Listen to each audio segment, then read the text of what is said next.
इसके मुकद्दम आप हैं। तो ये कहीं किसी फंड का पैसा बचता वो देखता ही नहीं ना, तो उस पैसे से जलसा ही करा लेता है।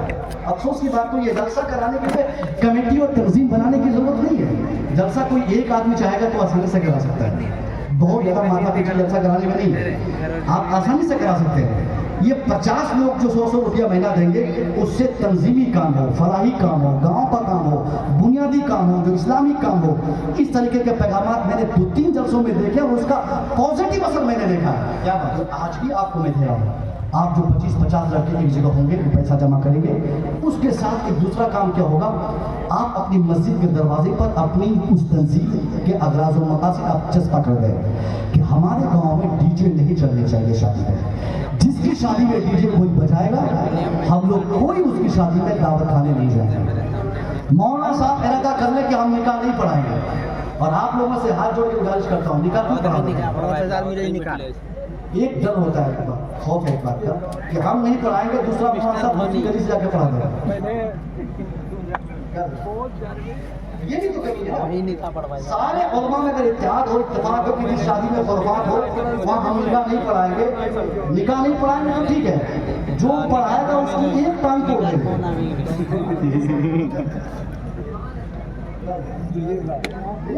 पैगाम की बात नहीं है, अब हदीस शरीफ पढ़ के उनको सुनाने की जरूरत नहीं है अभी, वो सीधे मारने की बात नहीं। तू अगर निकाह पढ़ाएगा टांग तोड़ देगा, घर से 5,000 की हालत में कोई टांग तोड़ाएगा। जब कोई निकाह नहीं पढ़ेगा तो घर से वो एक रास्ता तो हमारे पास है। आप आम लोग बोल दीजिएगा हम शादी में खाना खाने नहीं जाएंगे, ऐसे हम लोग कि ये 25-30 लड़के जो तंजीम बनाएंगे, इस तंजीम का एक फायदा क्या होगा, आप लोगों के हर ऐलान पर लोग बखूबी तरक्की अमल करेंगे, हर तरफ लोग करेंगे, 10 नौजवान तैयार हो जाएंगे, गांव में कहीं से कोई फरफात, कोई बदतमीजी नहीं देख पाएंगे। ये छोटे छोटे बच्चे जो शराबी हो गए, छोटे छोटे बच्चे जो सेम्फिन और वो क्या बोलते हैं ओरेक्स और वो नशे के जो आदि हो गए, चिलम और गाया जो पी रहे हैं, आपकी नजरों के सामने ताज्जुब की बात है, हमारे समाज का बच्चा 10 साल का बच्चा शराबी है, 10 साल का बच्चा नशेड़ी है। आप कहिएगा माहौल की गलती है, माहौल से ज्यादा माँ बाप की गलती है। आपने उस माहौल में अपने बच्चे को डाला कैसे? इस तंजीम के तहत ये भी काम हो, ये 10 साल का बच्चा जो शराबी हो चला है, ये 10 साल के बच्चे जो गेड़ी हो चले हैं, सिगरेट कितने का मिलता है? 10 टका। कौन बताएगा? सिगरेट यहाँ सिगरेट तुम जानते हो किसको बोलते हैं? सिगरेट कितने रुपए मिलता है? दाम जानते हो कितने का? बहुत चला लड़के हो। गोरखपुर में बर्दाश्ता एक ने खड़े होकर बोल दिया 10 रुपया, दूसरे ने कहा 12 रुपया। गोरखपुर जैसा कैपिटल सिटी उत्तर प्रदेश में, वहाँ के बच्चे हार गए, मगर ये लड़का जीत गया।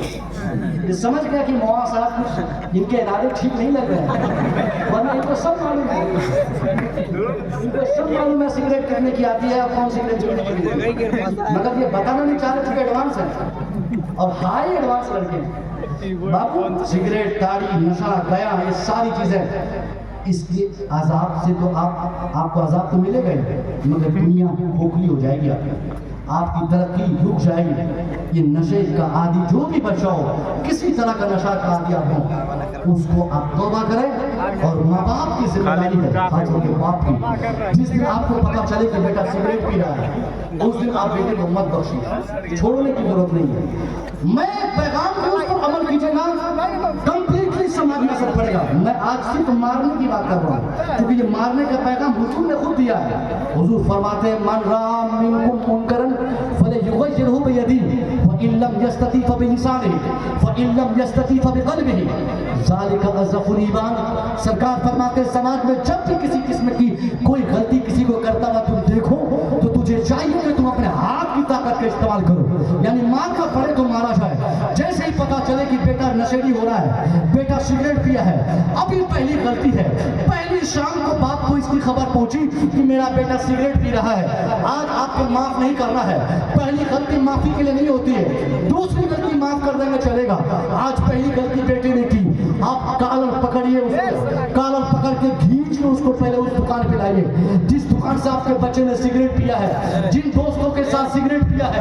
अमली तौर पर आप ऐसा कर लिए, अपने बच्चे को घिसेड़ते तो उसके पास लाइए, उसके बाद अपनी चप्पल या अपनी जूती उठाइए, उसी वक्त 2-4 जूती उसके सर पे पैदल पे मार के उनसे पूछे, बदतमीज अभी से तू सिगरेट पी रहा है, बोल और कभी पिएगा, बोल और कभी पिएगा। 5 जूती लगातार। अगर ये 8 साल 10 साल के बच्चे को सिगरेट पीने के जुर्म में अगर बाप ने मार दिया, मैं कसम खा के कह सकता हूँ उसका बेटा आने वाली जिंदगी में कभी खैनी भी नहीं खा सकता। उसका बेटा नशेड़ी होगा, बात नशेड़ी होने की बात तो बहुत दूर की है, वो छोटी सी नशा भी नहीं कर सकता, क्योंकि उसके बाप ने पहली गलती पर उसको जूतों से सजा दिया था। आज हम क्या करते हैं, हमारा बेटा पीकर मस्त है, अब बाप अलग दुनिया में है, बेटा अलग दुनिया में है। छूट दे दी, आजादी दे दी, जिस आजादी के बाद 5-10 साल के बाद वो बेटा आज का सिगरेट पीने वाला 5 साल के बाद शराब पीता है, फिर 4 साल के बाद हीरोइन की